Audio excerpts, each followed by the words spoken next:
Ceasefire now! Ceasefire now! Ceasefire now! Ceasefire now! Ceasefire now! Joe Biden to call for a ceasefire now in Gaza and to put a stop to the genocide happening! Joe occupation! Up, up with liberation! Down, down with occupation! Up, up with liberation! Down, down with occupation!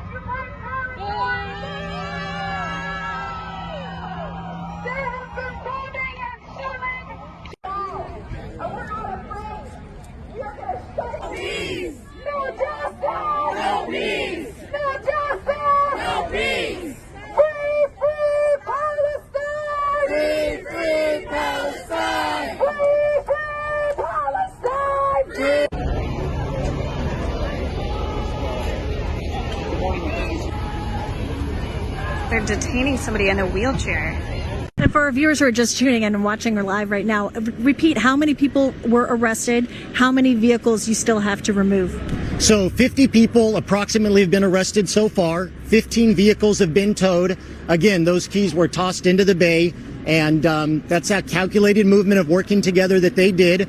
We could still have 5, 10, 15 more cars to tow. Each time we work our way through the next set of vehicles, we're finding abandoned cars and more protesters. We estimate another 25 to 50 arrests could be made today. Once all arrests are done, we will provide those final numbers to the press. All right, guys, so once again, we got to talk about the left-wing extremism that appears to be out of control in this country. Now, earlier today, I did a video about the left-wing extremists essentially trying to take over the DNC in Washington, D.C. Now, Democrats had to be evacuated from the building as left-wing extremists assaulted and attacked police officers, okay, because they're upset with the Democrats. Now, like I told you guys, the Democrats are absolutely falling apart, okay? There's a civil war going on within the Democrat Party over this Israel-Palestine situation. And today, we got to talk about what's going on in San Francisco as the left-wing extremists over there are also losing their minds. And as you guys should know, there is a conference in San Francisco, APEC, where you have a bunch of leaders from the Asia Pacific coming into town to talk, right? Including Xi Jinping, the dictator of communist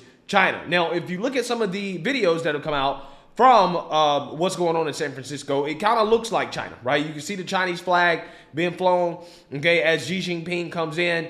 Again, it looks a whole lot like China, not like America. I mean, it's San Francisco, so I mean, that's basically what they want to be. But I'm just saying, I don't know about you guys, but I'm sick and tired of seeing other people's flags being flown in this country more than the American flag. I mean, it's truly disgraceful stuff. I think we have a patriotism problem in this country. But anyways, Biden also showed up to meet with his mentor, Xi Jinping. And as you guys can imagine, like every single time we send Biden somewhere overseas or to meet with our foreign adversaries, we aren't sending our best. In fact, Anthony Blinken, the Secretary of State, looked visibly nervous every time Biden spoke because, you know, most of the time when Biden speaks, it is clearly obvious that he's not all the way there mentally. And his handlers really want to make sure that he doesn't slip up and say something to upset their dear leader. And find the right way for the two major countries to get along with each other. I firmly believe in the promising future of the bilateral relationship. Mr. President, you and I, we are at the helm of China-U.S. relations. Mr. President, after today, would you still refer to President Xi as a dictator? This is a term that you used earlier this year. Well, look, he is. I mean, he's a dictator in the sense that he is a guy who runs a country that is a communist country that is based on a form of government totally different than ours. You know, I digress just a second.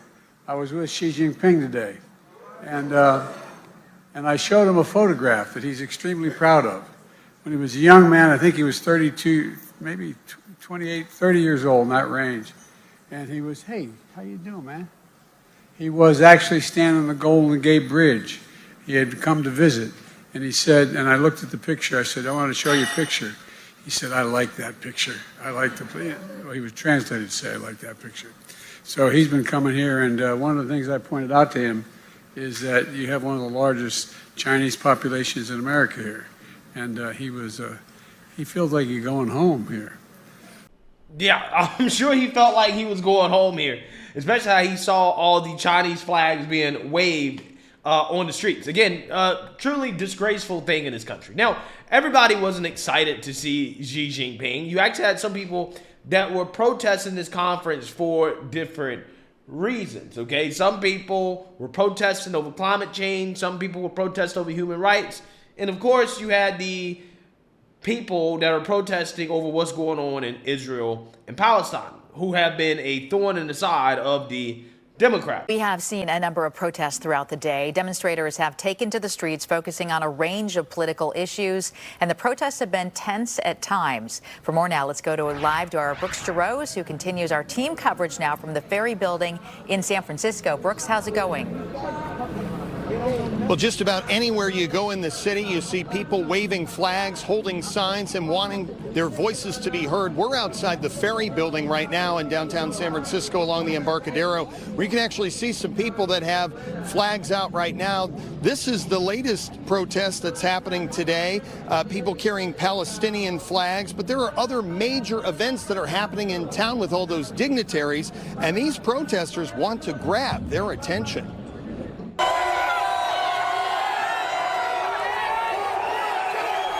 Voices grew louder, crowds got bigger, police lines became longer. With world leaders in San Francisco, tensions are seen and felt across the city. Philippines is not for sale! The Asia-Pacific Economic Cooperation Summit has brought out thousands of protesters, hundreds shutting down this intersection at 5th and Mission Streets Wednesday morning, blocking dignitaries and attendees from making it to Moscone Center for the summit. We're sending a message that the people of the world, the people here in San Francisco, don't agree with these neoliberal policies that are taking place at the expense of the working class peoples, the suffering peoples, the poor peoples of these different countries. Nearly 200 groups make up the No to APEC coalition, concerned key issues facing the 21 economies are being ignored or misrepresented. We're really worried about the climate crisis, and what we've seen from APEC so far is that they're not really making that a priority, and the way in which they're using the term sustainability feels very much like greenwashing, because we're not actually seeing any plans to transition away from fossil fuels, which we know is the leading cause of climate change. The overall goal is to defend human rights, which are dangerously threatened by the policies that APEC promotes. What APEC in practice does is reduce people's living standards and expose them to human rights violations. Down Market Street, dozens of Falun Gong supporters are calling for an end to imprisonment, torture, and persecution that they say has been happening at the hands of the Chinese government for decades. Persecuting Falun Gong means persecuting truth, compassion, and tolerance. Think about it. This is not normal. This is not human, right? Political messages about wars, annexation, occupation, and immigration are seen and heard as motorcades twist and turn through the streets over barriers and around fences. Yeah, so you seen that, you heard that. You got some people out there protesting for what I would define as good reasons. And you got some people out there protesting over silly reasons. But regardless, anytime you have any of these gatherings of people who probably most likely are politically left, they tend to get out of control, right? And part of the protest, particularly the Israel-Palestine protest, got extremely out of control as these radicals decided to shut down the Bay Area bridge by parking their cars on the bridge and then throwing away their keys, right? Literally throwing the keys off of the bridge into the bay so that the cars could not start and be moved. Take a look. Continue to follow developing news out of San Francisco. Pro-Palestinian protesters blocking traffic, shutting down the Bay Bridge today. The Arab Resource and Organizing Center posting that it is behind this blockage. The group demanding a ceasefire and calling out President Biden to do more for Palestinians.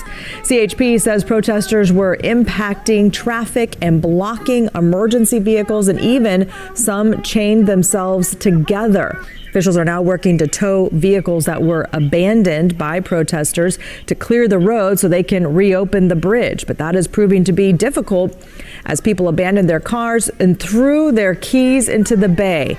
CHP says at least 50 people were arrested. That number is expected to go up.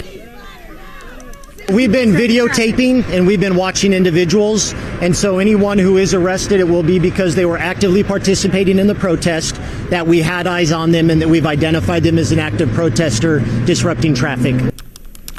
CHP says the demonstration did not catch them off guard and that officers were on the scene within minutes. Yeah, so you see, now you heard that. Now, I wish that I owned a towing business in San Francisco, right? I would have hit the jackpot with these lunatics, okay? Because these people are so dumb that they decided to throw their keys. They threw their keys into the bay as if that was going to stop the tow trucks from towing their cars away, okay? So not only now are you going to be charged, which who knows, I mean, out in San Francisco, who knows if they're actually really going to, receive any type of criminal penalty for doing this, right? They might just get away with it scotch-free because crime is legal in California, especially in San Francisco, right? But again, they might be criminally charged, and they're gonna have to pay a fee, okay, for getting their vehicle towed, right? And I think on top of that, they should have their license revoked and they should never be able to drive again, okay? Because you are basically blocking traffic, okay? You're blocking people from being able to go where they need to go, especially talking about the Bay Bridge, right? I mean, I'm pretty sure that there's a ton of traffic on that bridge every single day. And when you block traffic like that, I believe that it can be dangerous, right? It can be extremely dangerous, okay? You're talking about a bridge, okay? And that is what these people have resulted to, okay? They are trying to attack the DNC, right? They're trying to take over the DNC. They tried to invade the White House, right? They went into Congress. Now, they're blocking traffic on a major bridge, okay? They're throwing their keys into the bay, okay?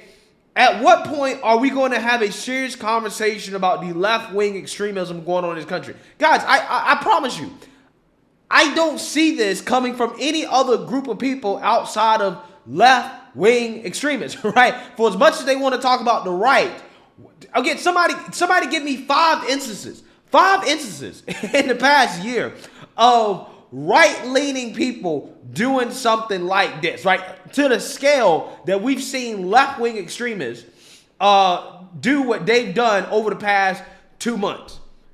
I can't think of anything. Now, again, if I'm wrong, somebody please show me, right?